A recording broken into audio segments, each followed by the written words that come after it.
রাজ শীতলকে এভাবে ধর্ষণ করবে সেটা শীতল ভাবতেই পারেনি। রাজ শীতলের ভাইয়ের ফ্রেন্ড ছিল, জানের জান ফ্রেন্ড ছিল রাজ। আর শীতলের ভাই রাজ নিজের বন্ধুর বোনের সাথে এরকম জঘন্য কাজ করবে সেটা শীতল ভাবতেই পারছে না। রাজ নম্র ভদ্র অমায়িক আচার আচরণের একটা ছেলে। মা বাবা কেউ বেঁচে নেই। শীতলের পরিবারই ছিল রাজের পরিবার। রাজের একটা ছোট বোন ছিল। 1 বছর আগে একটা অ্যাক্সিডেন্টে মারা যায় রাজের বোন। শীতল জ্ঞান হারিয়ে বিছানায় পড়ে আছে। জামা কাপড়গুলো নিচে ফ্লোরে পড়ে আছে। রাজ নিজের কাজ শেষ করে ফ্লোর থেকে নিজের পোশাক তুলে পরে নিয়ে বাহিরে চলে গেল। শীতল তখনও অজ্ঞান হয়ে বিছানায় পড়েছিল। হিংস্র অন্ধ হায়নার মতো শীতলকে ছিন্নভিন্ন করেছে রাজ। কেন করছে এরকম রাজ, সেটা শীতল বুঝে ওঠার আগেই হায়নার থাবায় ব্যথা সহ্য করতে না পেরে জ্ঞান হারায়। শীতলের জ্ঞান ফিরতেই এক মুহূর্তও লাগলো না বুঝতে তার সাথে কি হয়েছে। ব্যথায় বিছানা থেকে উঠতে পারছে না শীতল। চোখ বন্ধ হয়ে আসছে লজ্জায় ঘৃণায়। কখনো ভাবতেই পারেনি সে কারো হাতে এভাবে ধর্ষিত হবে। তার মাথায় ধর্ষিতার তকমা লেগেছে। সমাজে এরকম মেয়েদের জায়গা কোথায় সেটা সে জানে। শীতল বিছানা থেকে উঠতে নিলে পড়ে যায় ফ্লোরে। মিনিমাম শক্তিটুকুও নেই তার মধ্যে ফ্লোর থেকে ওঠার। তখনই কারো কথা ভেসে উঠল শীতলের কানে। আমি কি হেল্প করব? শীতল তাকিয়ে দেখে যে তাকে ধর্ষণ করেছে সে সোফায় বসে আছে। নিষ্পাপ মুখ করে তাকিয়ে বলছে হেল্প করার কথা। রাজ সোফা থেকে উঠে আসতেই শীতল তার 2 হাত দিয়ে নিজের শরীর ঢেকে ফেলে।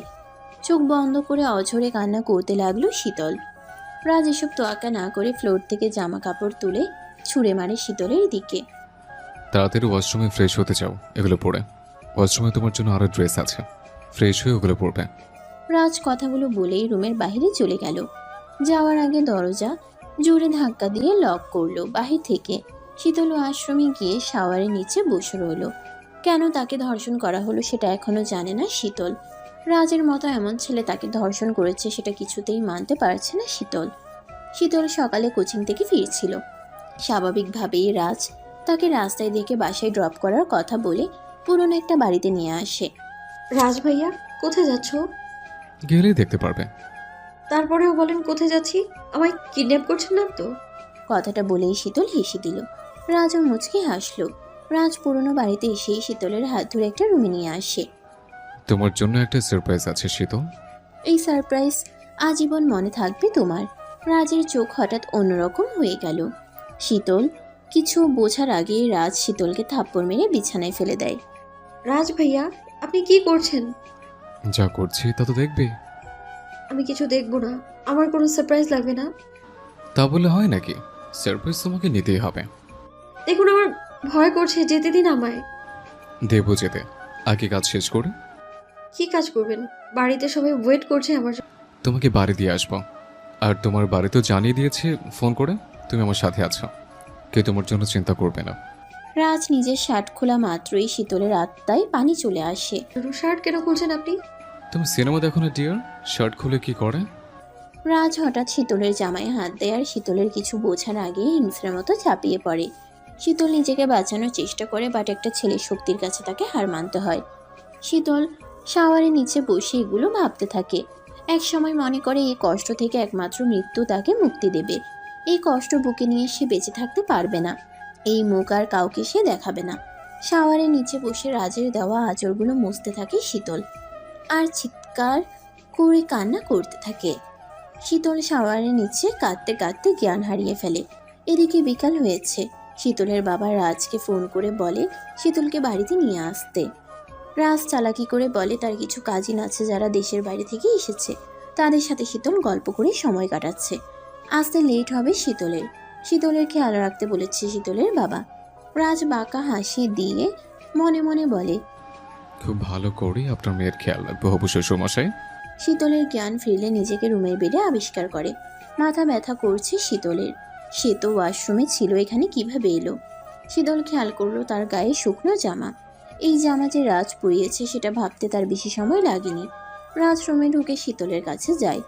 ওয়াশরুমে পড়েছিলে, আমার বাসের পানি তো সব শেষ করে দিলে গোসল করে।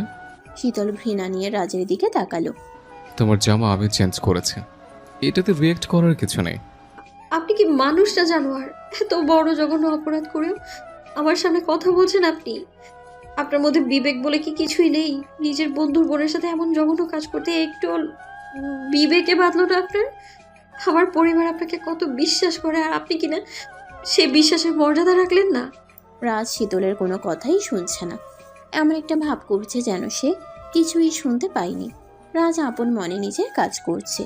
কি সব পেপার দেখছেন আপনি? শীতল আবার বলল, আপনার মতো ভালো মানুষের মুখোশ পরা লোকেরা এইসবই করে। আপনাদের মতো লোকেদের কাছে তো সম্পর্কের কোনো মূল্য নেই, তাই না? আপনার মুখোশ আমি খুলে দেবো সবার সামনে। শীতল কথাগুলো বলেই রুমের বাইরে যাওয়ার জন্য পা বাড়ালো। ঠিক তখনই রাজ শীতলের হাত টেনে দেয়ালের সাথে মিশালো। শীতল রাজকে একটা ধাক্কা দিয়ে বেড সাইডে ফেলে দিল। মাথায় অনেকটা চোট পেয়েছে রাজ। রাজের কপাল থেকে রক্ত পড়ছে। রাজ এসব তোয়াক্কা না করে শীতলের কাছে গিয়ে শীতলকে আবারও দেওয়ালের সাথে চেপে ধরল। শীতল ঘৃণা দৃষ্টি নিয়ে রাজের দিকে তাকিয়ে আছে। রাজ ভয়াবহ দৃষ্টি নিয়ে শীতলের দিকে তাকিয়ে থেকে বলল, অনেক হয়েছে তোমার লেকচার। তোমার বাবা তো কলেজের লেকচারার, বাবার মতো লেকচার তো ভালোই দিতে পারো। তোমার যে অবস্থা করেছে তাতে কারোর সামনে মুখ দেখাতে পারবে না তুমি। এসব যদি সোসাইটির লোকেরা জানে তাহলে তোমাদের সম্মানের 13টা বাজবে। আমাকে কেউ কিছুই করতে পারবে না। তোমার বাবার তো হার্টের সমস্যা, তাই না? যদি এসব তোমার বাবা জানে তাহলে কি হবে বলো তো? শীতল কিছুটা চিন্তায় পড়ে গেল। এসব সে ভাবেনি। তার বাবা জানতে পারলে মেনে নিতে পারবে না। তার মেয়েকে কেউ ধর্ষণ করেছে, এটা তার কাছে মৃত্যুর চেয়ে কষ্টদায়ক হবে। আমি তোমাকে এখনই বিয়ে করব। একমাত্র এটাই হবে তোমাদের সবার জন্য মঙ্গলজনক। এমনিতে আমি ছাড়া তোমার মতো ধর্ষিত মেয়েকে কেউ বিয়ে করবে না।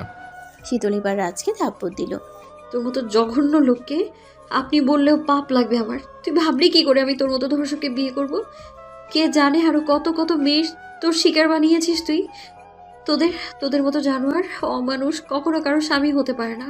রাজ শয়তানের মতো হাসি দিয়ে বলল, এমনিতে তোমার জবান খোলে না, সবসময় তো চুপচাপ থাকতে। এখন তো দেখছি বেশ চটর চটর করে কথা বলছো। আমাকে যা যা বলছো তার হিসেব আমি পরে শোধ সমেত নেব। এখন বিয়েতে রাজি না হলে তোমার বাবাকে ফোন করব, তারপর বলবো তার মেয়েকে আমি কিভাবে রেপ করেছি, বিস্তারিত সব বলবো। এরপর মিডিয়ার লোকদেরও জানাবো কিভাবে একজন নিরীহ সম্মানিত মেয়েকে আমি অসম্মানিত করেছি। শীতল এবার ভয় পেয়ে গেল। নিজের জন্য শীতলের ভয় লাগছে না, ভয় লাগছে তার বাবার জন্য। বাবার সম্মান মাটিতে মিশে যাবে তার মেয়ে ধর্ষণ হয়েছে এই কথা সোসাইটির লোকেরা জানলে। অন্যদিকে এই ধর্ষককে বিয়ে করা অসম্ভব। বিয়ে করলে প্রতি রাতেই এই জানোয়ার তাকে বৈধভাবে ধর্ষণ করবে, তাতে কোনো সন্দেহ নেই। শীতল কি করবে ভেবে পাচ্ছে না। তার চোখ দিয়ে লাগাতার অশ্রু ঝরছে। রাজ শীতলের উত্তরের জন্য ওয়েট করছে পকেটে হাত ঢুকিয়ে। আহ, আমি রাজি, তবে আমার সাথে কেন এমন করছেন তা বলতে হবে আপনাকে। কাহিনী সবই শুরু হলো, আর তুমি এখনই শেষ করতে চাও ডিয়ার? ধীরে ধীরে সব জানতে পারবে। আগে বিয়েটা হোক। তুমি রাজি তো বিয়ের জন্য? শীতল ঘৃণায় লজ্জায় নিচে তাকিয়ে আছে। এছাড়া তার কাছে আর কোনো উপায় নেই। রাজ বিয়ের জন্য শাড়ি আর গয়না বেডে রেখে নিচে চলে আসলো। শীতল নিরুপায় হয়ে সেগুলো পরে নিচে নামলো। কাজী আর রেজিস্ট্রার তাদের বিয়ে পড়ালো। স্বাভাবিক নিয়মে চুপচাপ তাদের বিয়ে হলো। রাজ আর শীতল দাঁড়িয়ে আছে। শীতলের বাবা মা আর ভাই রোদ সোফায় বসে আছে। কিছুক্ষণ সময় নীরবতা চলছে সবার মাঝে। শীতল শুধু কান্না করছে আর শীতলের মা আঁচল দিয়ে মুখ ঢেকে কান্না করছে। তোমরা আগে থেকে পছন্দ করো একে অপরকে, সেটা আমাকে আগে জানালে না কেন? আমার সম্মানের কথা একবারও ভাবলে না তোমরা? বোনকে কোলে নিয়ে বেড়ানো, খাওয়ানো, ঘুম পাড়ানো, পড়ানো, সারা রাত জেগে থেকে পরীক্ষার জন্য প্রিপারেশন করানো, এসবের এভাবে প্রতিদান পেলাম। Wow, thank you very much dear sweet sister. Sheetal কিছু বলছে না, শুধু কান্না করছে। আসল কথা বলে দিলে রাজ তার বাবাকে ধর্ষণের কথা বলে দিবে। এজন্য শীতল চুপচাপ দাঁড়িয়ে আছে। যা বলে রাজ বলেছে। রোদ, দোস্ত, আমরা ভালোবাসি দুজন দুজনকে, তাই না জেনে বিয়ে করেছে। তোর তো শীতলে বিয়ে অন্য জায়গায় ঠিক করে ফেলেছিস। শীতলকে হারানোর ভয় আমি এই কাজ করেছি। তুই একদম কথা বলবি না, বন্ধু হয়ে এমন করলি, আমাদের সম্মানের কথা ভাবলি না। রাজ চুপ হয়ে গেল। আমি তোমাদের মুখ দেখতে চাই না। আমার মেয়ে মারা গিয়েছে আমার কাছে। এই বাড়িতে তোমাদের ছায়াও যেন আর না দেখি। রোদ বাবা, এদের চলে যেতে বলো। শীতল তার বাবার পা ধরে বসে পড়ল। বাবা, আমি ভুল করেছি, আমার মাফ করে দাও। তোমাদের ছাড়া আমি বাঁচবো না বাবা।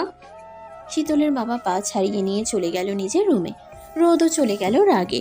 শীতলের মা তাদের মাথায় হাত রেখে চলে যেতে বলল।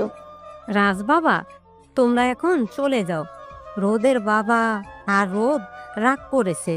রাগ চলে গেলে তোমাদের আপন করে নেবে। আমার মেয়েকে দেখো বাবা, তুমি ছাড়া ওর কেউ নেই আর। জি আন্টি, দেখে রাখবো, খুব ভালো করে দেখে রাখবো। আপনি চিন্তা করবেন না, ওর চোখের পানি পড়তে দেব না কখনো। শীতল শেষবারের মতো তার মাকে জড়িয়ে ধরে কাঁদলো। তার মাও কাঁদলো মেয়েকে বিদায় দিয়ে। শীতল মনে মনে বলল, আমি তোমাদের সম্মান নষ্ট করিনি মা। তোমরা জানো না তোমাদের মেয়ের সাথে কি হয়েছে। আজকের পর থেকে তোমাদের মেয়ে এক জীবন্ত লাশ হয়ে থাকবে। রাজ শীতলের মায়ের কাছ থেকে বিদায় নিয়ে শীতলকে নিয়ে তার গাড়িতে বসলো। ড্রাইভ করছে রাজ আর শীতল বাহিরে মুখ বের করে কাঁদছে তার পরিবারের জন্য। শীতল ভাবছে, কেন আমার জীবনে এমন হলো? রাজ কেন এমনটা করলো আমার সাথে? কি অপরাধ ছিল আমার? কিসের জন্য এমন করেছে সে? আর যাই হোক, এই অমানুষের সাথে তো থাকা যায় না।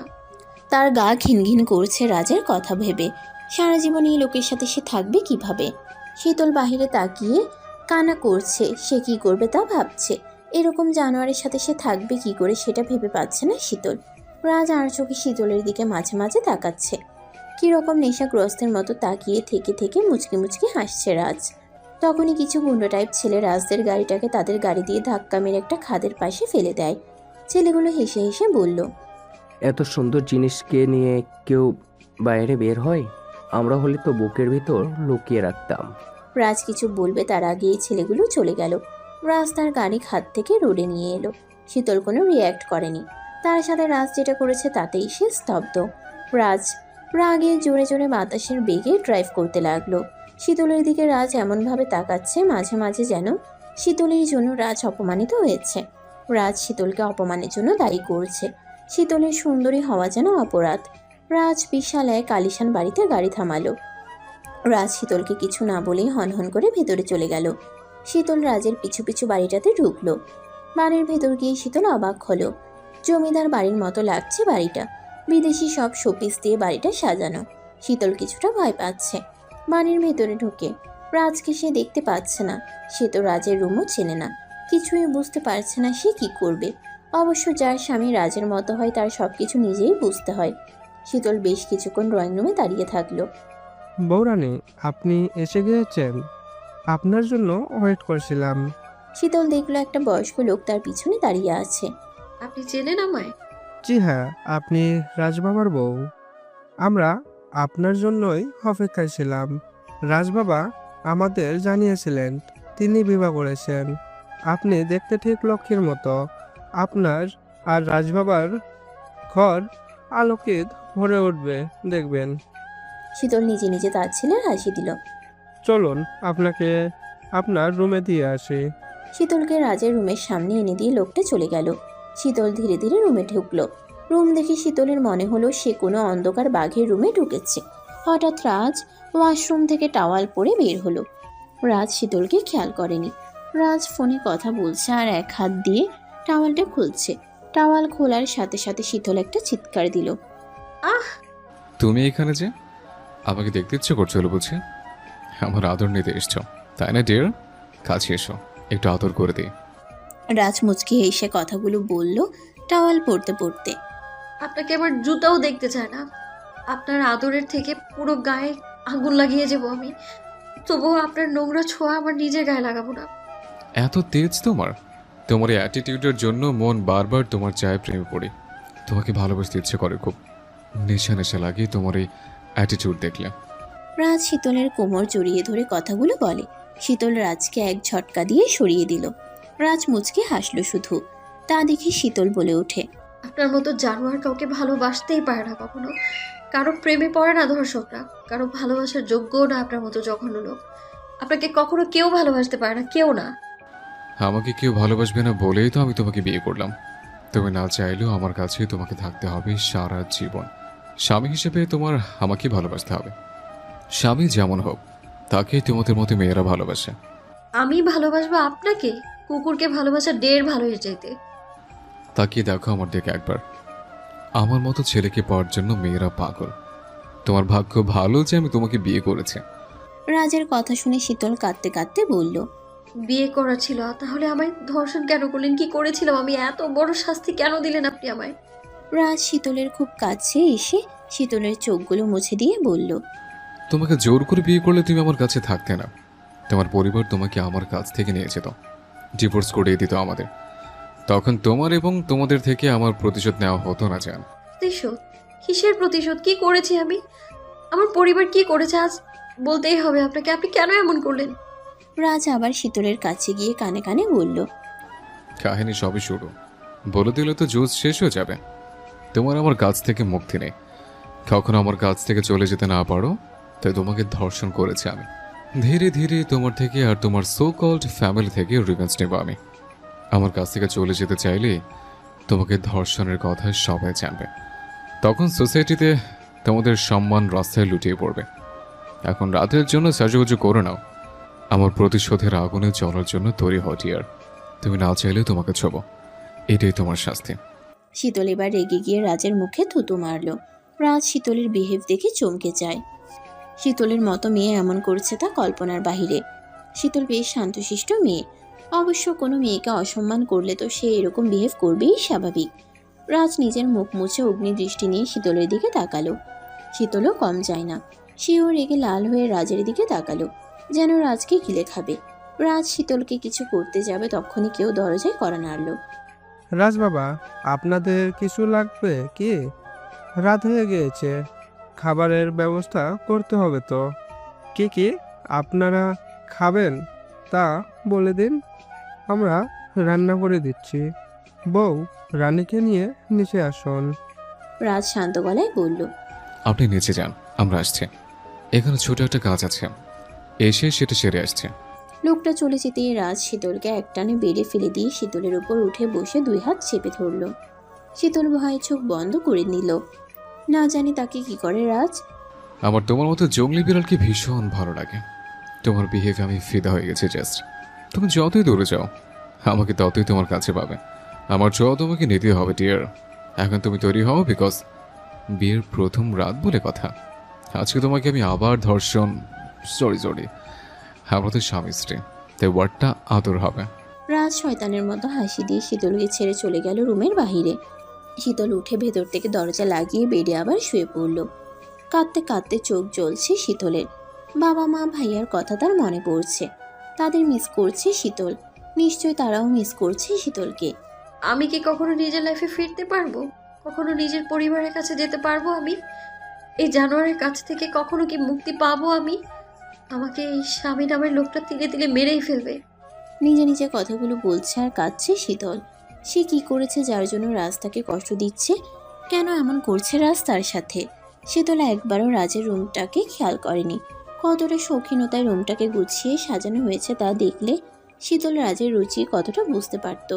শীতলের মাথা ব্যথা করছে, তাই সে লম্বা একটা শাওয়ার নিল।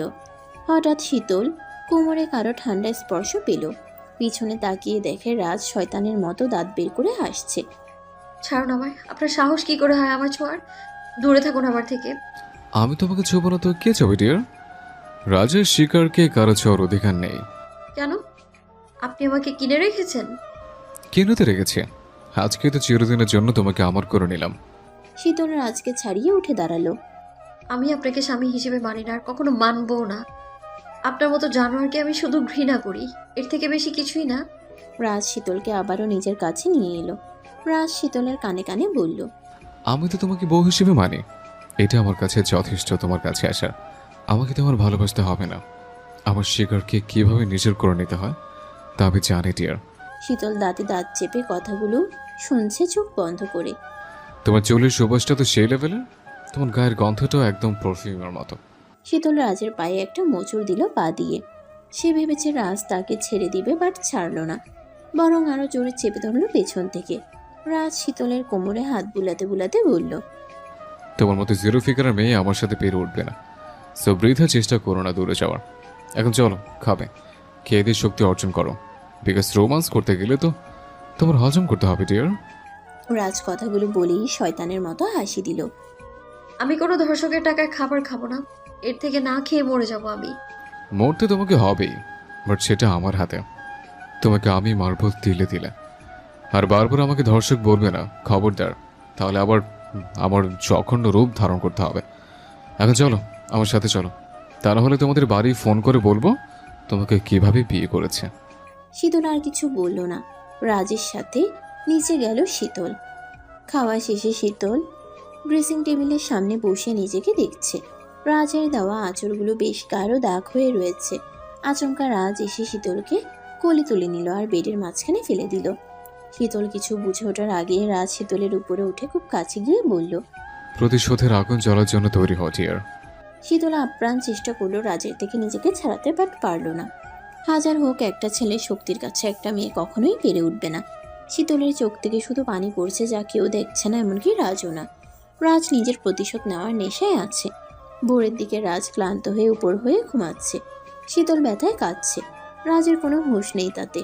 শীতল বুঝতে পারছে না কিসের প্রতিশোধ নিচ্ছে রাজ তার কাছে।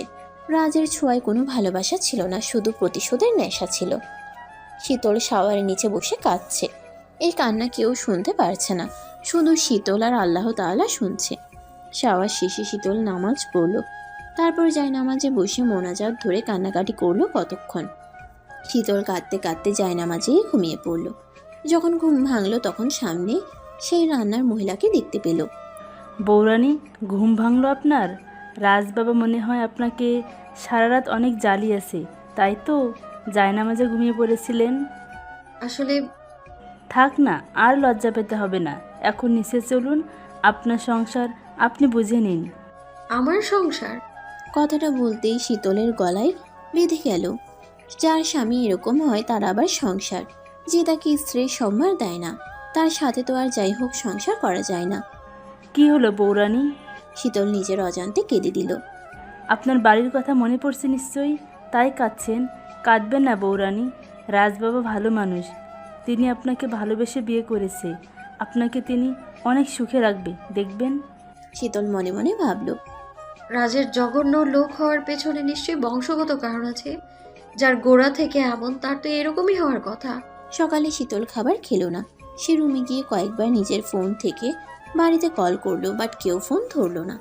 শীতলের কান্না করাতে ভীষণ মাথা ব্যথা করছে, তাই সে বেডে বিশ্রাম নিচ্ছিল। কাজের খালা একটা প্লেটে করে নাস্তা দিয়ে গিয়েছেন রুমে, টেবিলের উপর। শীতল না খেয়ে উপর হয়ে শুয়ে রইল। রাজ না থাকাতে তার একটু শান্তি লাগছে। রাজ থাকলেই ঝগড়াঝাটি লেগেই থাকতো। চোখটা যেই লেগেছে তখনই কারো ঠান্ডা হাতের স্পর্শ পেল। এটা যে রাজের তা শীতলের বুঝতে বাকি রইল না। কি ব্যাপার, অসময়ে ঘুমিয়ে আছো যে? শীতল হাত সরিয়ে বলল, আমার ইচ্ছে, তাতে আপনার বাবার কি? উফ, রাগলে যা তোমায় লাগে ডিয়ার। তোমার রাগি ফেসের প্রেমে পড়ে গেছে আমি। আমি পুরো ফিদা তোমার উপর। শীতল বড় বড় চোখ করে রাজের দিকে তাকালো। আরে বাবা, তোমার বড় বড় চোখ দেখে তো আমি ভয় পেয়ে গেলাম। শীতল কিছু বলল না। সে রুমের বারান্দায় চলে গেল। অনেকক্ষণ শীতল সেখানে দাঁড়িয়ে রইল। পুরো বাড়িটাকে দেখলো সে। বিশাল প্লট নিয়ে বাড়িটা তৈরি হয়েছে। দেয়ালগুলো বিশাল বড়। এখন দেয়াল টপকিয়ে বাইরে যাওয়া যাবে না। কি দেখছো ডিয়ার? দেয়াল টপকিয়ে বাইরে বের হয়ে পালানোর কথা ভাবছো না তো? আচমকা শীতলের মনের কথা বলাতে শীতল চমকে গেল। আমি কি চোর যে পালাবো? তাও তো ঠিক। ওখান থেকে পালাতে গেলে তোমার এত সুন্দর ফিগার থাকবে না ডিয়ার।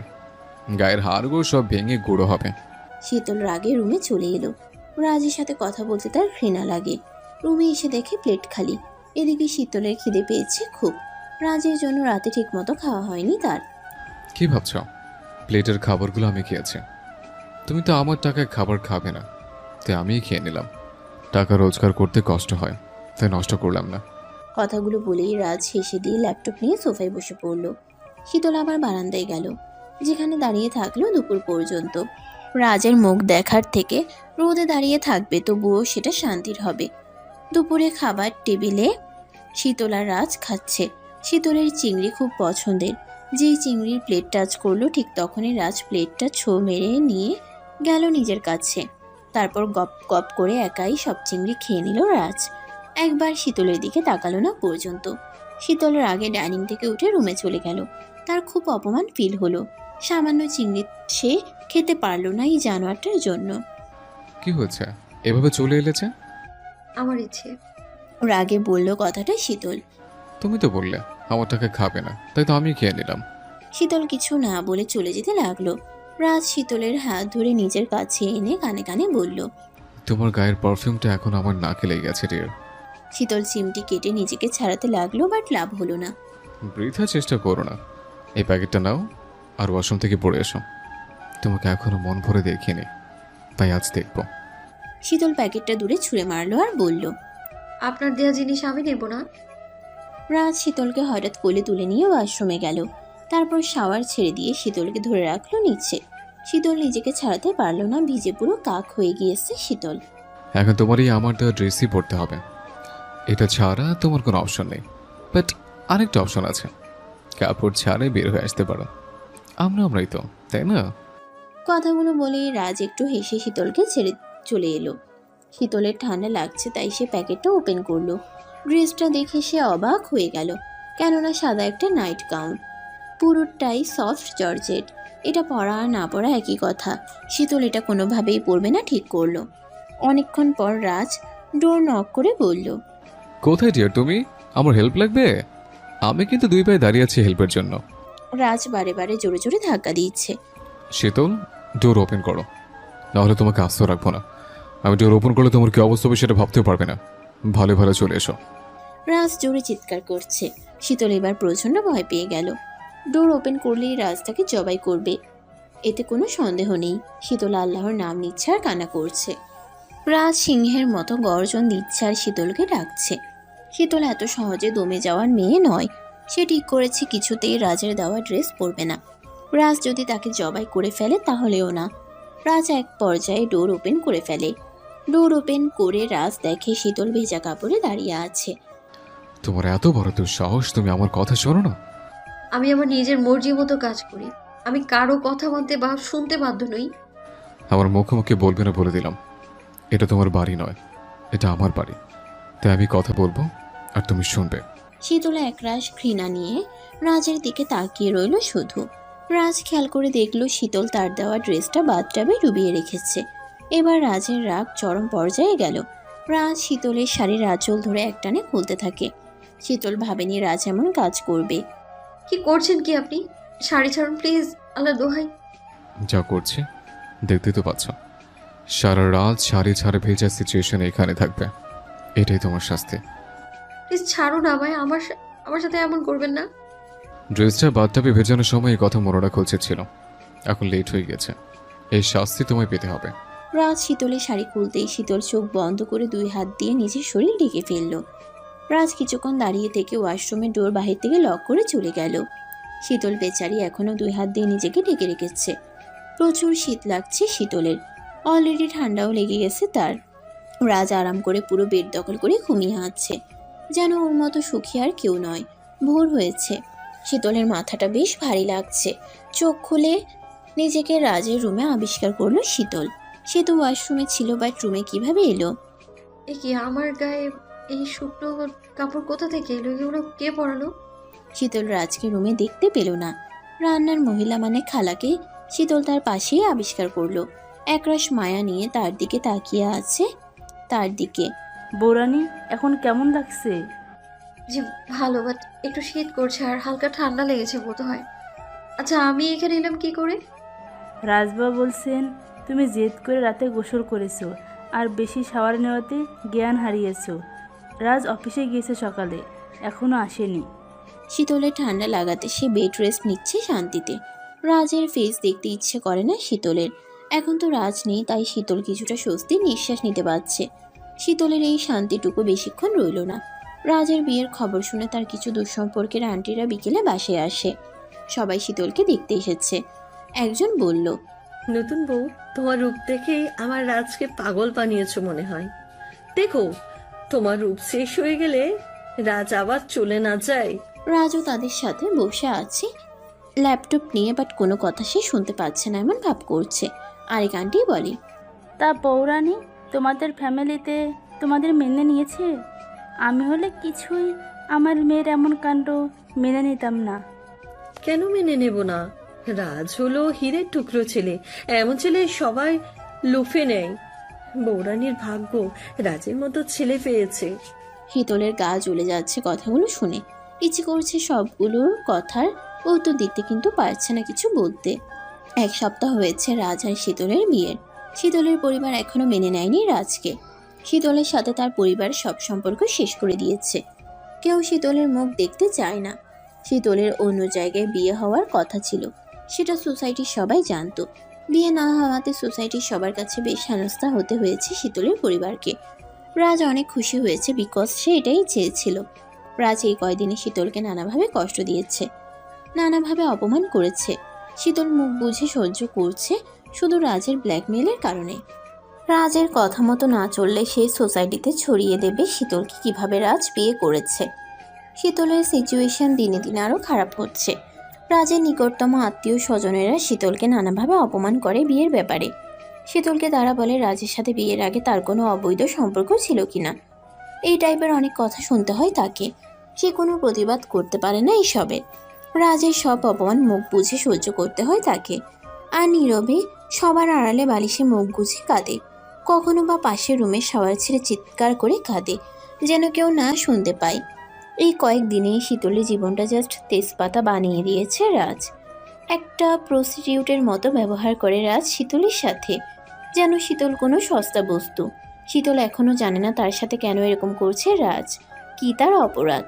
সে যতবার রাজকে জিজ্ঞাসা করেছে ততবারই রাজ তাকে বলেছে সময় হলে বলবে। তার নাকি আরও কষ্ট দেওয়ার বাকি আছে শীতলকে। তার স্বাদ মেটেনি শীতলকে কষ্ট দেওয়ার। একদিন শীতলকে নিয়ে একটা বিজনেস পার্টিতে যায় রাজ। সেখানে অনেক বিজনেসম্যানকে দেখতে পায় শীতল, যারা তার পূর্ব পরিচিত। ভণ্ডতার খাতিরে কথা বলতে হয় শীতলকে তাদের সাথে। সেটা রাজ দেখা মাত্র এর আগে গজগজ করতে থাকে। সে শীতলকে অগ্নিদৃষ্টি নিক্ষেপ করে তাকিয়ে থাকলো। শীতল সেদিকে খেয়াল করেনি। অনেক দিন পর বাইরে এসে সে নিজেকে মুক্ত পাখি মনে করছে। তার ভীষণ ভালো লাগছে সবার সাথে কথা বলে। মনে দুঃখ কিছুটা হলেও লাঘব হলো শীতলের। পার্টিতে থাকা সবাই শীতলের প্রশংসা করেছে, যেটা রাজের ভালো লাগছে না। সে সহ্য করতে পারছে না শীতলের প্রশংসা। শীতলের বডি, ফেস, কণ্ঠ সব মনে মিলিয়ে সে একটা ইউনিক পার্সন হয়ে উঠেছে পার্টিতে। সবাই তার সাথে কথা বলার জন্য পাগল হয়ে গিয়েছে। রাজ তো এসব দেখে একের পর এক ড্রিঙ্ক করছে। মুখে কিছু বলতেও পারছে না শীতলকে সবার সামনে। একটা লোক রাজকে বলল, মিস্টার রাজ, আপনি লাইফে একটা ভালো কাজ করেছেন। মিসেস শীতলকে বিয়ে করে ওনার মতো লেডিকে কাছে পাওয়া মানে আসমান হাতে পাওয়া। আপনার সফলতা মিসেস শীতলের মতো ভাগ্যবতীর হাত দিয়ে তত্তর করে উপরে উঠবে, দেখবেন। আরেকটা লোক বলল, মিস্টার রাজ, আপনার ওয়াইফ এত সুন্দরী, কি বলবো। দেখবেন আপনাকে ছেড়ে আবার চলে না যায়। আপনার বয়সের সাথে ওনার বয়সের তফাৎ আছে। এমন ওয়াইফেরা সাধারণত সমবয়সী হাজব্যান্ড লাইক করে। ভালো করে আগলে রাখবেন আপনার ওয়াইফকে, যেন আপনাকে লাইফ থেকে বাদ না দেয়। কথাগুলো বলেই সবাই রাজকে নিয়ে হাসাহাসি করলো। শীতল একটু সাইডে আসতেই রাজ শীতলের হাত ধরে গাড়িতে এনে বসিয়ে দেয় আর পার্টি থেকে কাউকে কিছু না বলে চলে আসে। রাজ রাগের চরম সীমায় পৌঁছেছে। সে শীতলের উপর প্রচণ্ড রেগে গিয়েছে। পার্টিতে যা যা হয়েছে তা সব শীতলের জন্যই হয়েছে সেটা রাজ মনে করছে। আজকে সে শীতলকে তার অন্য একটা রূপ দেখাবে, যা শীতল ভাবতেও পারবে না। শীতল চেঞ্জ করে শুতে গেল। রাজ তখন রুমের বাইরে ছিল। শীতলের যখনই ঘুমে চোখ লেগে গেল তখনই রাজ তাকে এক ঝটকায় বেড়ে বসিয়ে দিল। তা দেখে শীতল বলে ওঠে, কি হয়েছে? ঘুমোতে দিবেন না নাকি? আমার ঘুম হারাম করে দিয়ে তুমি ঘুমাবে, তাই না? আমি কখন আপনার ঘুম হারাম করলাম? আমি এখন ঘুমোবো। আপনি বেশি খেয়ে ফেলেছেন তাই উল্টাপাল্টা বলেছেন। তুমি কি করেছো, তাই না? তুমি তোমার প্রেমিকদের দিয়ে আমাকে অপমান করেছো। তোমার প্রেমিকদের সাথে যখন হাসাহাসি করছিলে তখন তোমার ঘুম কোথায় ছিল? কিসব বাজে বাজে কথা বলছেন? ওনারা সোসাইটির মান্য গণ্য লোক, ভদ্রতার খাতিরে কথা বলেছি আমি। ওইসব জানোয়ারদের ভদ্র বলবেন না, খবরদার। সবটা ক্যারেক্টারলেস। অন্যের বোর্ড দেখে নজর দেয় ওসব ছোট লোকরা। অবশ্য তোমার মতো মেয়েরা ওসব লোকদের লাই দেয়। এখন বলো, কাকে তোমার পছন্দ হয়েছে? কখন আমাকে মেরে চলে যাবে কারোর সাথে? শীতল এবার রেগে রাজের গালে থাপ্পড় দিল আর বলল, অনেক বলেছেন আপনি, আর না। এবার আমি বলবো আর আপনি শুনবেন। অনেক অপমান করেছেন, কিচ্ছু বলিনি। আজকে অপমানের চরম সীমানায় পৌঁছেছেন আপনি। সবাইকে নিজের মতো ভাববেন না। আপনি একটা জানোয়ারের থেকেও নিকৃষ্ট। ভেবেছি আপনি কখনো ঠিক হবেন আর নিজের ভুল বুঝতে পারবেন, বাট আমি ভুল ছিলাম। আপনার মতো মানুষ কখনোই মানুষ হবার নয়। ধর্ষক কখনো মানুষ হয় না। শীতল কথাগুলো বলেই রুমের বাইরে যাওয়ার জন্য পা বাড়ালো। তখন রাজ শীতলকে এক টানে বেডে ফেলে দিল আর বলল, আজকে জানোয়ার কাকে বলে তা তোমাকে দেখাবো আমি। রাজ নিজের প্যান্টের বেল্ট খুলে হাতে নিল, নিজের শার্ট খুলে ফ্লোরে ফেলে দিল। রাজ প্রচুর ড্রিঙ্ক করেছে বিধায় তার হুঁশ হারিয়ে ফেলেছে। এসব কি করছেন আপনি? বেল্ট দিয়ে কি করবেন? রাজ একটা ওড়না দিয়ে শীতলের হাত পা মুখ বেঁধে ফেললো যেন চিৎকারের আওয়াজ কেউ না শুনতে পায়।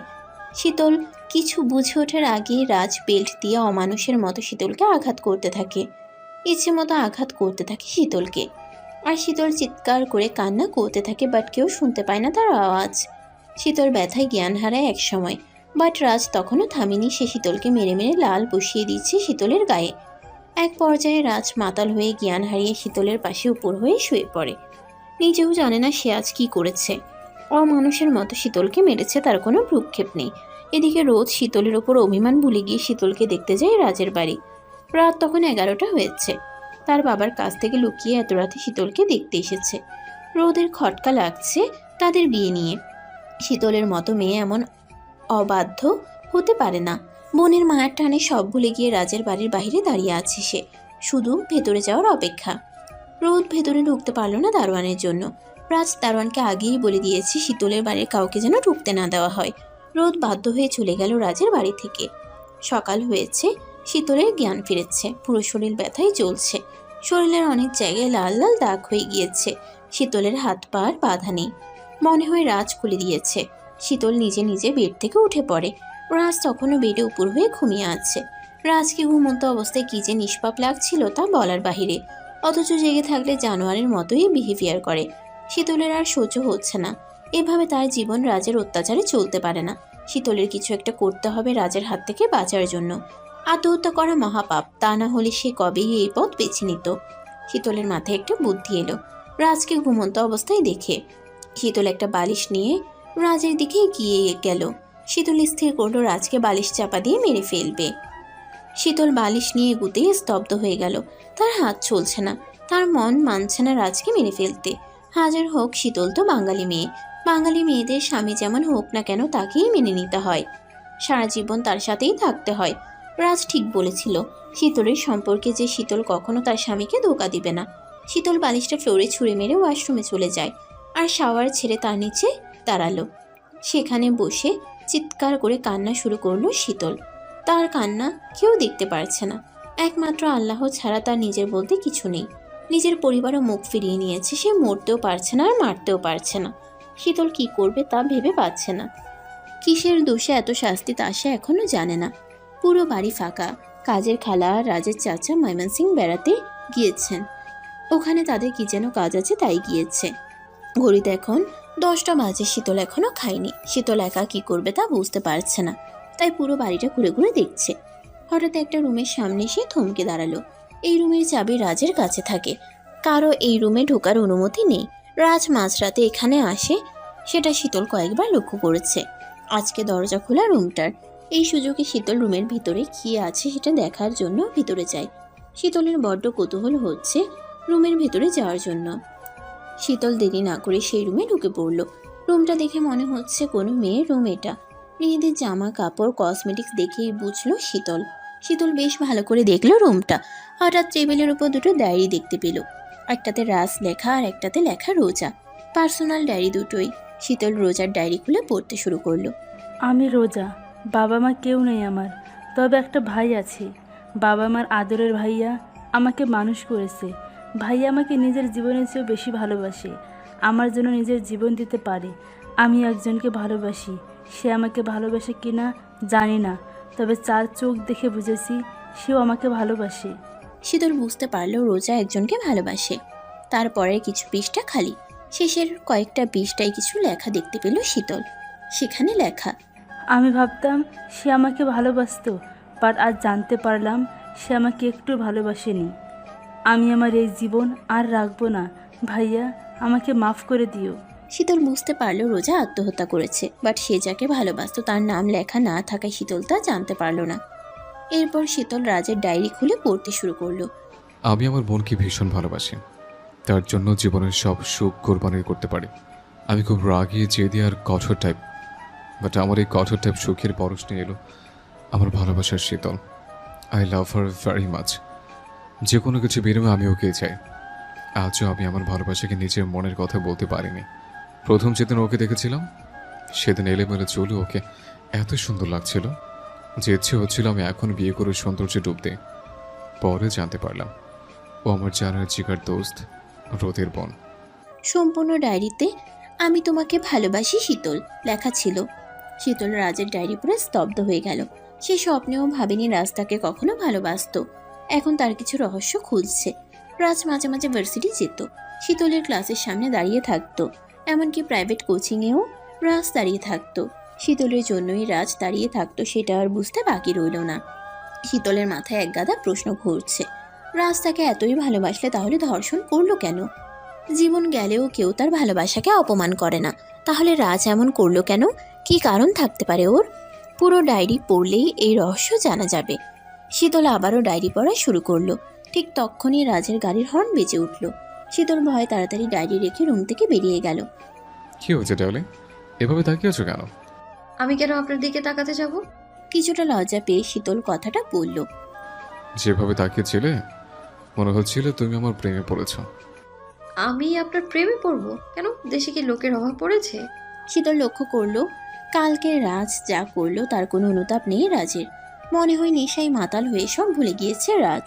কি ব্যাপার, তোমার গায়ে হলো কিসের দাগ? এইসব বুঝেছে, এসব আমার উপর রেগে করেছো তাই না? শীতল এবার বুঝতে পারলো রাজের রাতের কথা কিছু মনে নেই। আমার গায়ে আমি যা ইচ্ছে তাই করবো, আপনার কি তাতে? কতবার বলবো তুমি আমার সম্পত্তি, তোমার উপর কারো অধিকার নেই, স্বয়ং তোমারও না। তোমার উপর শুধু আমার অধিকার। এ রাজ হলে তোমার মালিক, আমার যা ইচ্ছে তাই করবো তোমার সাথে। তোমাকে মারবো, কাটবো, তারপর আমি আবার জোড়া লাগাবো।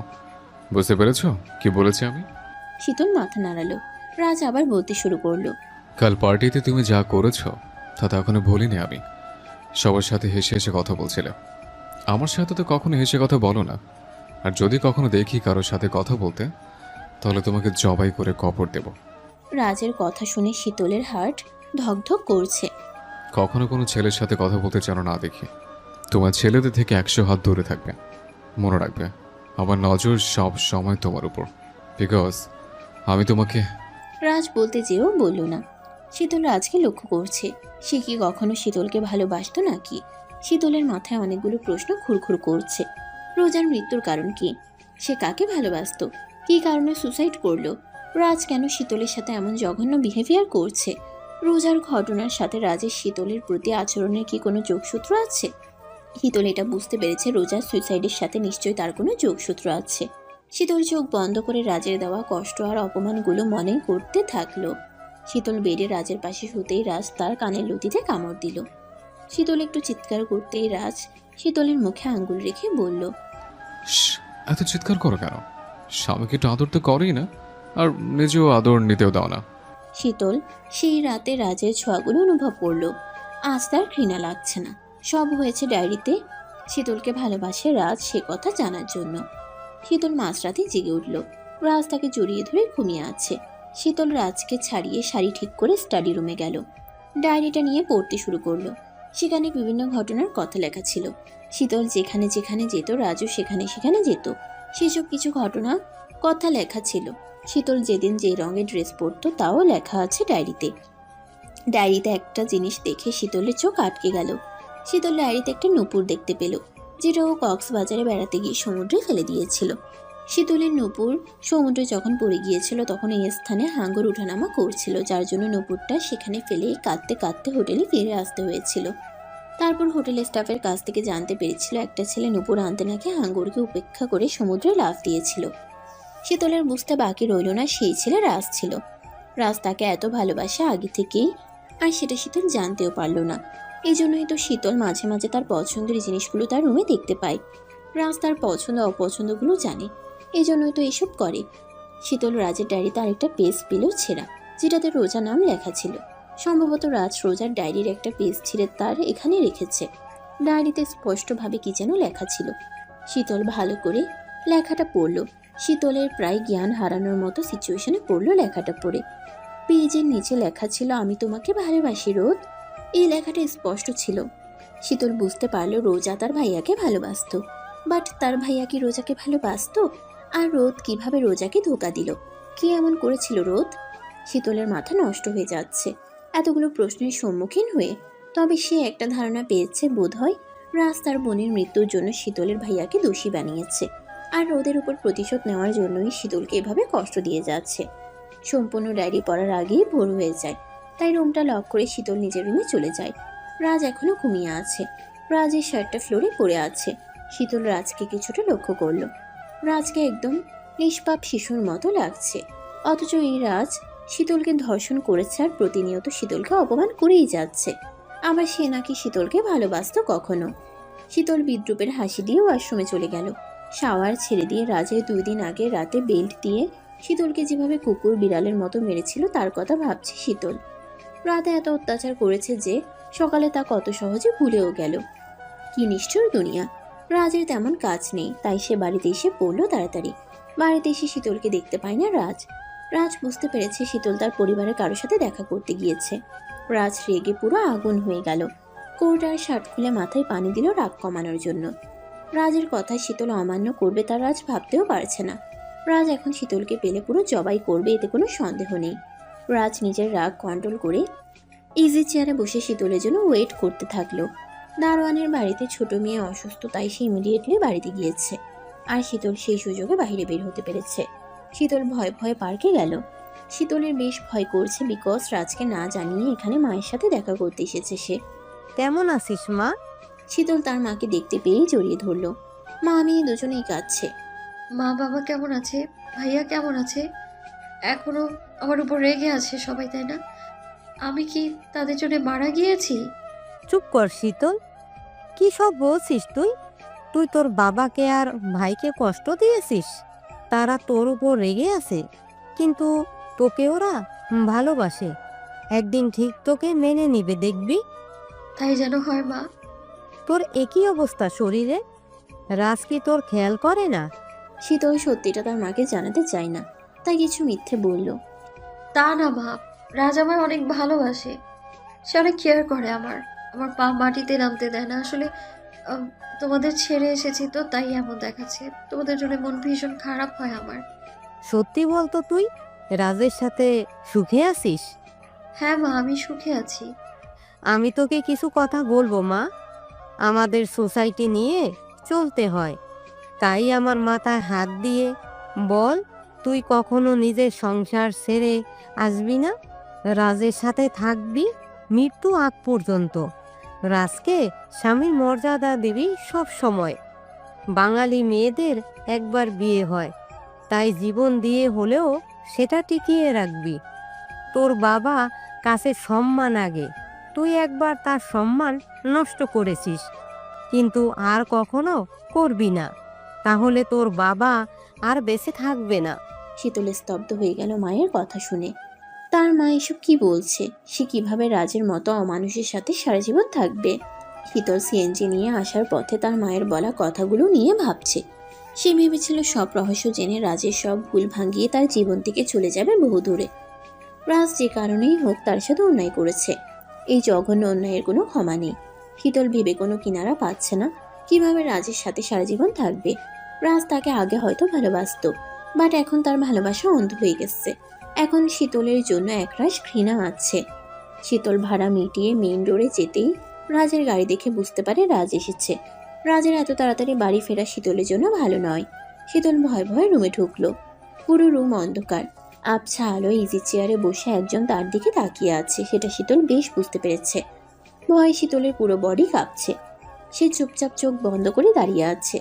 রাজ শান্ত গলায় বলল, কোথায় গিয়েছিলে আমাকে না বলে? শীতল চুপ হয়ে আছে। কোথায় গিয়েছিলে বললে না যে, উত্তর দাও। এবার রাজ জোরে চিৎকার করে বলল। শীতল রাজের চিৎকার শুনে চমকে গেল। মায়ের সাথে দেখা করতে। আমি তোমাকে কি বলেছিলাম? আমার পরিবারের কারোর সাথে যোগাযোগ না রাখতে। তো তুমি যোগাযোগ রাখলে কেন? মা দেখা করতে অনুরোধ করেছিল, তাই। আমি তোমাকে বারবার মানা করেছি, তারপরেও তুমি আমার কথা অমান্য করেছো কেন? তুমি কি ভেবেছ আমি কিছু বলছি না? মায়ের সাথে প্ল্যান করে আমাকে মারার জন্য দেখা করতে গিয়েছিল, তাই না? তা কিভাবে মারবে আমাকে তা ঠিক করেছ? শীতল চমকে গেল। এসব কি বলছেন? আপনাকে আমি মারতে যাব? আপনি স্বামী হন আমার। কথাটা বলেই শীতল স্তব্ধ হয়ে গেল। কিভাবে এই কথা বলল সেটা নিজেও জানে না। এসব কথা বলে আমাকে ভোলাতে পারবে না। তোমরা ফুল ফ্যামিলি ড্রামা পাস। আমার কথা অমান্য করার শাস্তি তোমাকে পেতেই হবে। রাজ ওই দিনের মতো আবার নিজের বেল্ট খুলে শীতলের কাছাকাছি আসতে শুরু করলো। শীতল ভয়ে ভয়ে পিছুচ্ছে আর রাজ এগুচ্ছে। শীতল কিছু বলছে না, বিকজ সে জানে রাজকে বোঝালেও বুঝবে না। রাজ শীতলের হাত ধরতেই শীতল জ্ঞান হারালো। শীতল রাজের উপর জ্ঞান হারিয়ে পড়ে গেল। রাতে শীতলের জ্ঞান ফিরল।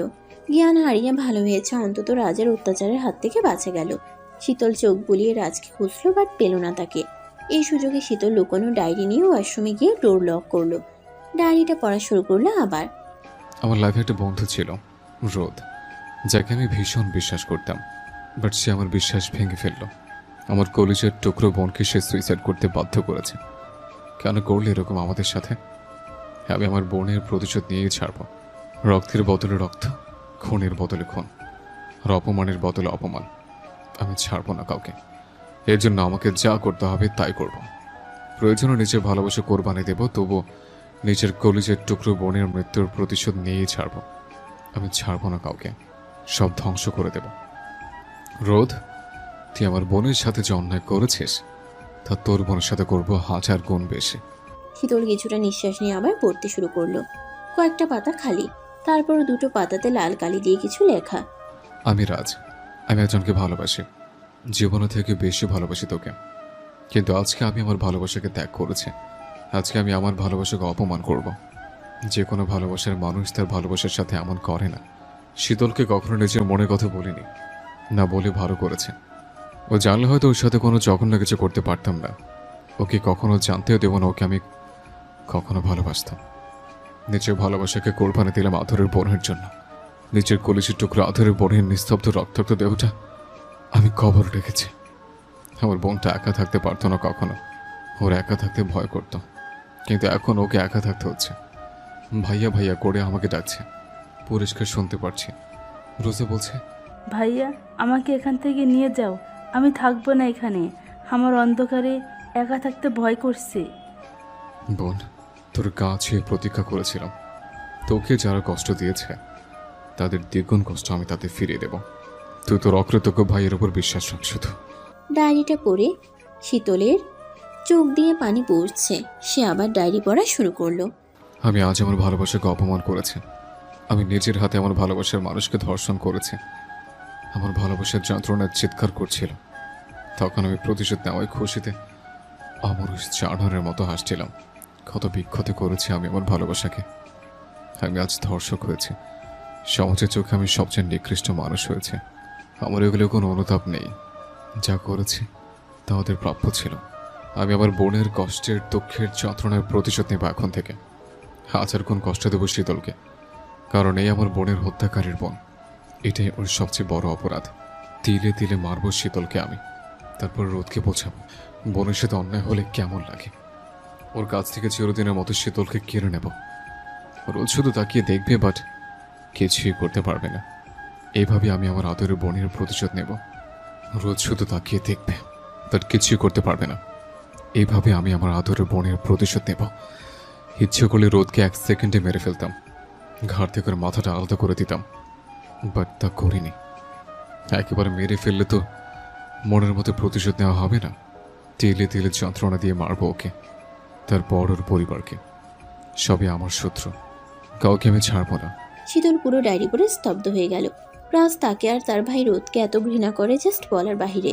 প্রতিশোধের নেশায় রাজ পাগল হয়ে গেছে। যে শীতলকে সে ভালোবাসতো তাকে সে এখন ঘৃণা করে, প্রতিনিয়ত তার উপর নির্মম অত্যাচার করে। রাজ তার প্রতিশোধ নিচ্ছে, কিন্তু এভাবে আর কতদিন? শীতল মানছে তার ভাই দোষ করেছে, বিশাল অপরাধ করেছে। তারপরও সবকিছুর একটা সীমা আছে। শীতল তো কোনো অপরাধ করেনি, তাহলে ওকে কেন শাস্তি পেতে হচ্ছে? রোদের বোন হওয়া কি তার অপরাধ? এতে শীতলের তো কোনো হাত নেই। রাজকে যেভাবেই হোক থামাতে হবে। একজনের ভুলের জন্য এতগুলো জীবন নষ্ট হবে কেন? রাজের কোনো অধিকার নেই শীতলের জীবন নষ্ট করার। রাজকে সকল পরিস্থিতি বোঝাতে হবে ঠান্ডা মাথায়, আর রোদের কাছ থেকেও সত্যিটা জানতে হবে। এসবের জন্য সময় প্রয়োজন। আগে রাজকে প্রতিশোধ নেওয়া থেকে থামাতে হবে, না হলে রাজ সবার জীবন নষ্ট করে দেবে। দুপুরে রাজ খাচ্ছে, শীতলও খাচ্ছে আর বারবার রাজের দিকে তাকাচ্ছে। বোঝার চেষ্টা করছে রাজ এখনও তাকে ভালোবাসে কিনা। এভাবে কেউ আমার দিকে তাকালে আমি আনইজি ফিল করি। শীতল মাথা নিচু করে ফেলল। রাজ তাকে তার দিকে তাকিয়ে থাকতে দেখেছে। এটা শীতলকে অপ্রস্তুতিতে ফেলে দিল। রাজ বিকালে রুমে রেডি হয়ে পারফিউম দিচ্ছে বডিতে। শীতল দরজার সামনে দাঁড়িয়ে রাজকে দেখছে আর ভাবছে তার মায়ের কথা। মায়ের মাথা ছুঁয়ে শীতল কথা দিয়েছে রাজের সাথে মৃত্যুর আগ পর্যন্ত থাকবে, রাজকে স্বামীর মর্যাদা দিতে। তোমাকে বিয়ে করেছে বলে বউয়ের মর্যাদা দেয়নি যে তুমি অধিকার খাটাবে আমার উপর। নিজের সীমায় থাকো। রাজ চলে গেল নিজের মতো হনহন করে। শীতল কিছুটা মন খারাপ করলো কথাগুলো শুনে। রাজ তাকে একসময় ভালোবাসতো, বাট এখন বাসে না। এখন শুধু ঘৃণা করে শীতলকে। শীতল তো কোনো দোষ করেনি, তবে তাকে কেন কষ্ট দিচ্ছে রাজ? পুরো বাড়ি খালি, সবাই ময়মনসিংহে গিয়েছে বেড়াতে। কবে আসবে কে জানে। টিভিতে একটা চ্যানেলে খুব সুন্দর একটা সিনেমা হচ্ছে। নায়ক ভীষণ ভালোবাসে নায়িকাকে। হিরোটা দেখতে অনেকটা রাজের মতো মনে হলো, আর হিরোইনকে শীতল সে ভেবে ফেললো। কলেজ চুরি করে হিরোর সাথে দেখা করা, হাত ধরে খালি রাস্তা দিয়ে হাঁটা, চটপটি ফুচকা আর বাদাম খাওয়া। হিরোটা অনেক রোমান্টিক আর দেখতেও রাজের মতো ড্যাশিং স্মার্ট। সিনেমার শেষে হিরো আর হিরোইনের বিয়ে হয়। তারা সুখে সংসারে ভাসতে থাকে। শীতল সিনেমাতে রাজ আর নিজেকে কল্পনা করছিল। যদি রাজও হিরোর মতো তাকে ভালোবাসতো, তাহলে তার জীবনটাও হিরোইনের মতো সুখের হতো। শীতল কখনো কাউকে ভালোবাসেনি। সে তার স্বামীর জন্য সব ভালোবাসা রেখে দিয়েছিল। প্রতিটা মেয়েই মনে মনে একটা সুখের সংসার কল্পনা করে, যার স্বামী অনেক ভালোবাসবে তাকে। শীতলও দেখেছিল এমন স্বপ্ন, বাট সে সব শুধুই স্বপ্ন। রাজ তাকে কখনোই স্ত্রীর মর্যাদা দেবে না, তাকে শুধু ব্যবহার করবে আর সারা জীবন তিলে তিলে কষ্ট দেবে তাকে। এদিকে শীতলের মা বলেছেন রাজকে নিয়ে সারা জীবন সংসার করতে। শীতল কি করবে ভেবে পাচ্ছে না। মায়ের দেওয়া কথা রাখবে কিভাবে? রাজ তো সব সময় শীতলকে দেখলে রোজার কথা মনে করে, আর শীতলকে নানাভাবে কষ্ট দিয়ে প্রতিশোধ নিয়ে মনের জ্বালা মেটায়। রাজ ওকে কখনো মেনে নেবে না। যা করার শীতলকেই করতে হবে। রাজের মতো লোককে যেভাবেই হোক আগের রূপে আনতে হবে। সব কিছুই সম্ভব হবে শীতলের ভালোবাসা দিয়ে। রাজের যত রাগ, অভিমান, দুঃখ, কষ্ট ভুলিয়ে দিতে পারলে। বিকালে রাজ বাড়িতে এসে দুপুরে খাবার খাচ্ছে। রেস্তোরাঁয় নয়, শীতলের হাতের খাবার। রাজ প্রথমে অবাক হয়েছিল কিছুটা। শীতল ডায়েরি থেকে রাজের পছন্দের খাবারের কথা জেনে রান্না করেছে। শীতলের হাতের রান্না বেশ ভালো। সবাই তার রান্না খেয়ে সারা জীবন মনে রাখবে এমন রান্না করেও। শীতল জানে মানুষকে ইমপ্রেস করতে হলে রান্না হলো সবচেয়ে বড় হাতিয়ার। রাজ চুপচাপ খাবারগুলো খেলো। শীতল খেয়েছে কিনা তা একবারও জিজ্ঞাসা করেনি। রাজ যখন খাবার খাচ্ছিল তখন রাজকে একদম ইনোসেন্টের মতো লাগছিল। শীতলের অনেক মায়া হচ্ছে রাজের জন্য। যে বোনকে সে এত ভালোবাসতো, সে বোন অকালে চলে গেল। শীতলের বড্ড ইচ্ছে হচ্ছে রাজকে একটু সান্ত্বনা দিতে, বাট তার সাহস নেই সান্ত্বনা দেওয়ার। রাজ খেয়ে একবার শীতলের দিকে তাকালো। শীতল ভাবলো তার প্রশংসা করবে, বাট কিছুই করলো না। চুপচাপ উঠে রুমে চলে গেল। শীতল কিছুটা কষ্ট পেল। সারা দুপুর এত কষ্ট করে রান্না করলো, আর রাজ একটা ধন্যবাদও দিল না। শীতল রুমে গিয়ে দেখলো রাজ উপর হয়ে শুয়ে আছে। আমার রান্না কেমন হয়েছে? রাজ শীতলের দিকে ভ্রু কুঁচকে তাকালো। রান্না কি ভালো লেগেছে আপনার? ভালো লেগেছে। শীতল খুশি হয়ে বলল। শুধু ভালো লেগেছে? বলেছি ভালো হয়েছে, তার মানে ভালোই হয়েছে। তাহলে আমার গিফট? কিসের গিফট? বারে, আমি নতুন বউ হয়ে প্রথম রান্না করলাম। নতুন বউ রান্না করলে তাকে গিফট দিতে হয়, জানেন না? শীতল কথাগুলো নিচে তাকিয়ে ভয় ভয় বলল। রাজ বিরক্ত হয়ে কতগুলো টাকা ছুঁড়ে মারল শীতলের গায়ে। রেস্তোরাঁয় বাবুর্চি রান্না ভালো হলে তাকে টিপস দেওয়া হয়, যেটা আমি সবসময় দিয়ে থাকি। শীতল টাকাগুলো তুলে নিয়ে বারান্দায় চলে গেল। বুকটা তার ফেটে যাচ্ছে। তাকে বাবুর্চির সাথে তুলনা করলো রাজ। একটু ধন্যবাদ দিলে কি এমন হতো রাজের? নিজের বোনের প্রতিশোধ নিচ্ছে রাজ। ওর জায়গায় ও তো ঠিক কাজ করছে। শীতল রাজের পাশে ঘুমিয়ে পড়ল। মাঝরাতে রাজ শীতলকে ডেকে তুলে বলল, পা ব্যথা করছে, একটু টিপে দাও। শীতলের সেই রকম রাগ হলো। মাঝরাতে কেউ এরকম করে? শীতল বাধ্য হয়ে রাজের পা টিপছে। হাতে কি জোর নেই নাকি? আরো জোরে টিপো। শীতল পা টিপতে টিপতে রাজের পায়ের কাছেই ঘুমিয়ে পড়ল। শীতল নিজের ভাগ্য মেনে নিয়েছে, তাই সে রাজের সাথে মানিয়ে চলতে সিদ্ধান্ত নিয়েছে। বাট রাজের মতো সিংহকে নিজের বশে এনে সংসার করা একরকম সোজা কাজ নয়। শীতল অনেকবার চেষ্টা করেছে রাজকে বোঝাতে, সে রাজের সাথে থাকতে চায়, তার সাথে সংসার করে সারা জীবন কাটিয়ে দিতে চায়, সব কিছু ভুলে সুখের সমুদ্রে ভাসতে চায় শীতল। বিকজ বিয়ে তো একবারই হয়, উপরওয়ালার ইচ্ছে হয়েছে বলেই রাজের সাথে তার বিয়ে হয়েছে। শীতল রাজকে নানাভাবে ইমপ্রেস করার চেষ্টা করে। এই তো সেদিন সব ভুলে কিচেনে গিয়েছিল রান্না করতে রাজের পছন্দ মতো। কিচেনে গিয়ে দেখে দুটো শেফ রান্না করছে। রাজ দুটো শেফ এনেছে রান্না করতে, সেটা শীতলকে বলার প্রয়োজনও মনে করলো না। রাজ সোফায় বসে ল্যাপটপে কাজ করছে। একটা কথা বলবো, আসলে বলতে যাচ্ছিলাম আপনি শেফ কেন এনেছেন? আমাকে একবারও বললেন না যে। আমি কি করব না করব সেটা তোমাকে বলে করতে হবে? আপনি কথাটা অন্যভাবে নিয়েছেন, আমি তেমনটা মিন করতে চাচ্ছি। আসলে আমি তো আছি, তাহলে শেফ কেন আনতে হবে? রাজ ল্যাপটপ অফ করে শীতলের সামনে এসে দাঁড়ালো। শীতল মাথা নিচু করে শাড়ির আঁচল শক্ত করে ধরে রেখেছে। কেন, তুমি কি শেফ? যার কাজ যেটা তাকে সেটাই করতে হয়। তোমার কাজ হলো শুধুমাত্র বেডে, এখন তোমার কাজকে অন্যজনকে করতে দেওয়া উচিত? তুমি বললে তোমার কাজ অন্য একজনকে করতে দেওয়া উচিত। শীতল নিজের কানকে বিশ্বাস করছে না। রাজ তার কথাকে এভাবে ধরে তুলনা করবে। সেদিন শীতল অনেক কেঁদেছিল। শীতল নিজেই বলল, অনেক হয়েছে, আর থাকবো না আমি রাজের সাথে।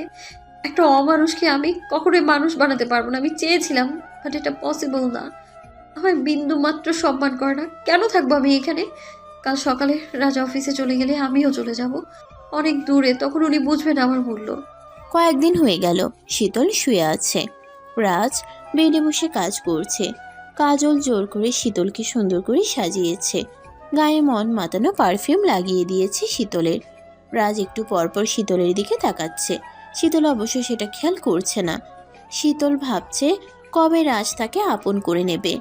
শীতলকে অবাক করে দিয়ে রাজ কাজ বন্ধ করে দিয়ে শীতলকে জড়িয়ে ধরে তার চুলের সুবাস নিতে শুরু করলো। শীতলের এমন রাগ উঠল যে রাজকে ধাক্কা দিয়ে সরিয়ে গেল। রাজ একেবারে বেড থেকে পড়ে গেল। রাজ রেগে শীতলের দিকে তাকালো। শীতল এখন এতটা ভয় পায় না রাজকে। সে উল্টো দিকে মুখ করে শুয়ে পড়ল। রাজ নর্মালি নিচ থেকে উঠে শীতলের পাশে শুয়ে পড়ল। শীতল ভেবেছে রাজ অপমান হওয়ার পর তার কাছে আসবে না, তাকে ছোবে না। কথায় আছে কুকুরকে বিশ্বাস করা যায়, তবুও কোনো ছেলেকে না। রাজ শীতলকে হঠাৎ জোর করে জড়িয়ে ধরলো। দুই হাত দিয়ে শীতলের হাত চেপে ধরলো, পা দিয়ে শীতলের পা আঁকড়ে ধরলো। শীতল রাজের কাছ থেকে নিজেকে ছাড়াতে পারছে না। শীতল রেগে রাজের গালে একটা কামড় দিল। এমন জোরে কামড় খেয়েও রাজ একটুও রিয়াক্ট করেনি, যেন তার শরীরে গন্ডারের চামড়া।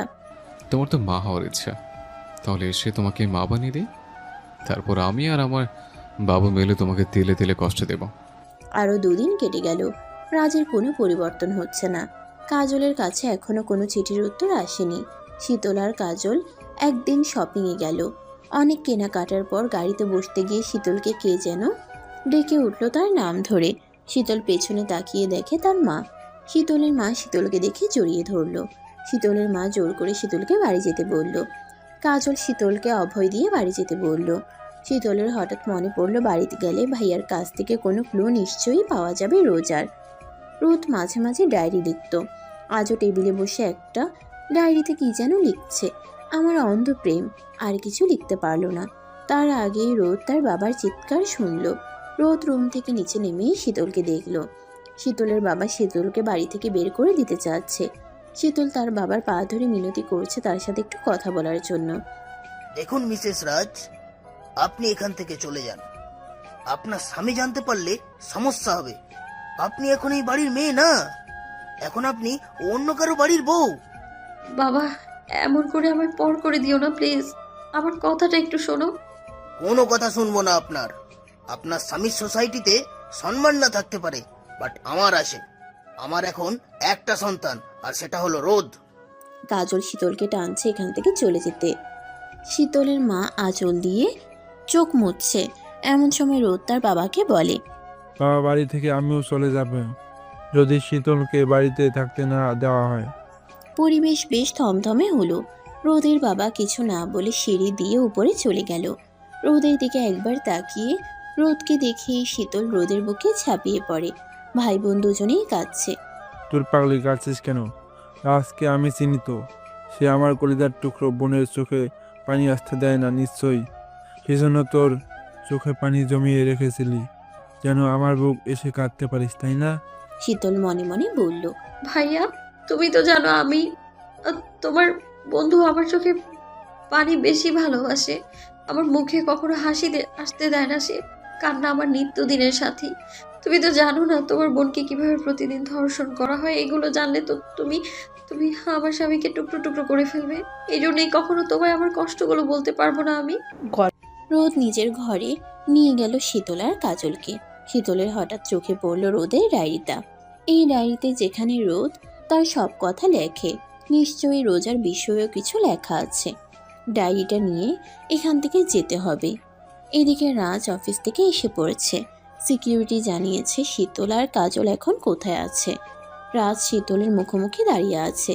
চাচা আর খালা তাদের বিষয়ে কিছু জানে না। কাজল অবশ্য আন্দাজ করছে রাজ আর শীতলের সম্পর্ক কীরকম। রাজ কাজলকে নিজের রুমে লক করে রেখেছে। চাচাকে অন্য একটা কাজে পাঠিয়েছে রাজ, আর খালাকে বাজারে পাঠানো হয়েছে। তোমার এত বড় সাহস কি করে হলো ডার্লিং? আমার কথা অমান্য করে কেন তোমাদের সাথে দেখা করলে? শীতল ভয়ে ভয়ে বলল। আমি যে দেখা করিনি, শপিং মলে মায়ের সাথে দেখা হয়েছে। মা আমার জোর করে নিয়ে গিয়েছিল। জোর করবে বলে যেতেই হবে নাকি? আমি তোমার স্বামী, আমি যা বলবো সেটাই তোমায় করতে হবে, এবং এটাই তোমার আজীবনের ধর্ম। শীতল মাথা নিচু করে আছে। শীতল জানে রাজের সাথে তর্ক করে লাভ নেই, বরং ক্ষতি হবে তার কথা বাড়ালে। শতবার বোঝালেও রাজকে বোঝানো যাবে না। You stupid fool, nonsense girl, চুপ করে আছো কেন? কথাটা বলেই রাজ সামনে থাকা টেবিলে লাথি দিল। সাথে সাথে টেবিল দুভাগ হয়ে গেল। দেখুন, আমি যেমন আপনার স্ত্রী, তেমনি আমি আমার বাবা মায়ের মেয়ে। আর আমার আমার ভাইয়ের বোন। আপনার প্রতি আমার যা দায়িত্ব আছে তা আমার পরিবারের প্রতিও তো আছে। আমার পরিবার আপনার সাথে কি করেছে নিতান্তই আপনার ব্যাপার, সেটা আমি এসব কিছুই জানি না আর জানতেও চাই না। আপনি আমায় বলতেও ঘৃণা লাগছে আমার। জোর করে আমার বিয়ে করে এই নরকে আটকে রেখেছেন আপনি। আপনি যা বলেন তাই করি, বাট আমার নিজস্ব একান্ত বলতে কিছু কি আছে যা সবার থাকে? আমি আমার পরিবারকে ছাড়তে পারবো না, কোনো মতেই আমি ছাড়তে পারবো না। এটা আপনি আপনার মাথায় ঢুকিয়ে নিন। কথাগুলো বলার পরেই রাজ ঠাস করে শীতলকে থাপ্পড় মারল। শীতল থাপ্পড় খেয়ে পড়ে গেল ভাঙা টেবিলের কোণে। মাথাটা ফেটে গিয়ে রক্ত বের হচ্ছে। রাজ সেদিকে খেয়াল করেনি। এত বড় সাহস তোমার আমার মুখে মুখে কথা বলো? আমি যা বলবো তোমাকে তাই করতে হবে। শীতলের কিছুটা জ্ঞান আছে এখনো, পুরোপুরি জ্ঞান হারায়নি শীতল। রাজ আবার বলল। তোমার ভাইয়ের কারণে আমার বোন মারা গিয়েছে। তোমার ভাই আমার ছোট বোনকে খুন করেছে, প্রতারণা করেছে সে আমার বন্ধুত্বে। তুমি জানতে চাচ্ছিলে না কেন তোমাকে ধর্ষণ করা হয়েছিল? আমার বোন হত্যার প্রতিশোধের কারণে তোমার সাথে এমন করেছে আমি। শীতল ফ্লোর থেকে উঠে দাঁড়ালো। রাজ আবার বলতে শুরু করলো। আমার বোনকে নিজের হাতে কবর দেওয়ার সময় আমি প্রতিজ্ঞা করেছিলাম যে আমার থেকে আমার বোন কেড়ে নিয়েছে, তার থেকে আমি তার বোনকেও কেড়ে নেব। তার বোনকে এমন শাস্তি দেব, আশা করি বুঝতে পেরেছ কি শাস্তি তোমায় দিচ্ছে। তোমার নিস্তার নেই শীতল। কিন্তু আপনি তো আমায় ভালোবাসেন, তাই না? বাসতাম, কিন্তু এখন তোমায় ভালোবাসি না। তুমি আমার চরম শত্রুর বোন, মানে আমার শত্রু। তোমাকে ভালোবাসা যায় না, শুধু কষ্ট দেওয়া যায়। সারা জীবন তোমাকে কষ্ট দিয়ে যাব। প্রতিশোধ কিসের নিচ্ছেন আপনি? আমি কিছু করেছি আপনার সাথে? তুমি না করলেও তুমি আমার শত্রুর বোন। তোমাদের কারণে আমি আমার বোনকে হারিয়েছি। দেখুন, যা হয়েছে তা অনেক আগে হয়েছে। এখন আমি আপনার স্ত্রী। আমাদের বিয়ে হয়েছে, যেভাবেই হোক না কেন আমরা এখন স্বামী স্ত্রী। আপনার ভুল হচ্ছে কোথাও। আপনার বোন আত্মহত্যা ভুল বুঝে করেছে, যেটা একটা অ্যাক্সিডেন্ট। আপনি প্রতিশোধের কথা ভুলে যান। প্রতিশোধ নিলে অনেকগুলো জীবন নষ্ট হয়ে যাবে। আমি আপনাকে মেনে নিয়েছি, আপনিও মেনে নিন না। কি বললে তুমি? আমার বোনের মৃত্যু অ্যাক্সিডেন্ট? এত সহজে সব ভুলে যাব? তোমাকে ধর্ষণ করে বিয়ে করেছে, সেটা যদি তোমার ভাই জানে তাহলে কতটা কষ্ট পাবে ভাবো তো। এত সুন্দর করে সবকিছু সাজিয়েছে কি ভুলে যাবার জন্য? দয়া করে এসব ভুলে যান। প্রতিশোধ নিয়ে কি হবে বলুন? প্রতিশোধ নিলে আপনার বোনের আত্মা কষ্ট পাবে। তার চেয়ে বরং আমায় মেনে নিন আপনি। ভাইয়াকে এসব কিছু বলবেন না। ভাইয়াকে সরাসরি রোজার ব্যাপারে সব কিছু খুলে বলুন আপনি। হতে পারে আপনার ভুল ভাঙবে। আমি সব ভুলে গিয়েছি। আমি আপনার মতো কোমল হৃদয় অনুভব করেছি। আমি আপনাকে ভালোবাসি। শীতল রাজের হাত ধরে কথাগুলো বলল। রাজ কথাগুলো শুনেই হাসতে শুরু করলো আর বলল। তুমি আমায় ভালোবাসো? জি হ্যাঁ, এটা আমি বিশ্বাস করতে বলছো? বিশেষ করে আমি ভালোবাসি আপনাকে, আপনার সাথে সংসার করতে চাই। ভাই যেমন বোনও তেমনই। তুমি আমার হাত থেকে বাঁচার জন্য আমাকে ফাঁসাতে চাচ্ছ, বাট কি বলো তো, আমাকে ফাঁসানো তো সহজ না। তোমার প্রতি যে আমার ভালোবাসা ছিল তা মরে গিয়েছে। আমার সাথে সুখে সংসার করার কথা ভুলেও ভেবো না। তোমার নিস্তার নেই আমার থেকে। রাজ